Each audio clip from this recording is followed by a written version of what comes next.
બાળકો માટે મહત્વપૂર્ણ સમાચાર કે શાળા શરૂ થતા પહેલા પરમિટ લેવી આવશ્યક થશે અને આ સાથે જ જેટલી ક્ષમતા હોય એટલા જ બાળકોને બેસાડી શકાશે, એના કરતાં વધારે બાળકોને બેસાડવામાં આવશે તેની સામે કડક કાર્યવાહી કરવામાં આવશે।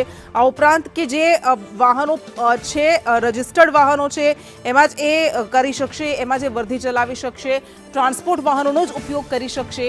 નોન ટ્રાન્સપોર્ટ વાહનના ઉપયોગ સામે પણ દંડ ફટકારવામાં આવશે। આરટીઓ નિયમાનુસાર વિદ્યાર્થીઓને બેસાડી શકાશે।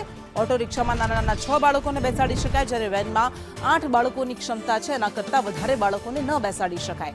સ્કૂલ વર્ધીમાં ચાલતા વાહનોનો વીમો, પીયુસી આ બધું જ ફરજિયાત રહેશે અને આ સાથે શાળા શરૂ થતા પહેલા ડ્રાઈવનું પણ એક આયોજન કરવામાં આવશે। તો આપણે વારંવાર જોતા હોઈએ છીએ કે કેવી રીતે ઘેંટા બકરાની જેમ બાળકોને બેસાડવામાં આવતા હોય અને બાળકોની સુરક્ષા સામે સવાલ ઉઠતા હોય છે, બાળકોની સુરક્ષા સાથે ચેડા કરવામાં આવતા હોય છે, પરંતુ હવે આરટીઓ દ્વારા આ મહત્વપૂર્ણ નિર્ણય લેવામાં આવ્યો છે કે જેટલી ક્ષમતા હોય, આરટીઓની ક્ષમતા છે, આરટીઓનો નિયમ છે એ પ્રમાણે જ બાળકોને બેસાડી શકાશે, એના કરતાં વધારે બાળકોને નહીં બેસાડી શકાય। અને સ્કૂલ વર્ધીમાં ચાલતા વાહનોનો વીમો ફરજિયાત રહેશે, પીયુસી ફરજિયાત રહેશે, પરમિટ ફરજિયાત રહેશે અને વાહન ટ્રાન્સપોર્ટ વાહન છે એનો જ ઉપયોગ કરી શકાશે, નોન ટ્રાન્સપોર્ટ વાહનોનો ઉપયોગ નહીં કરી શકાય।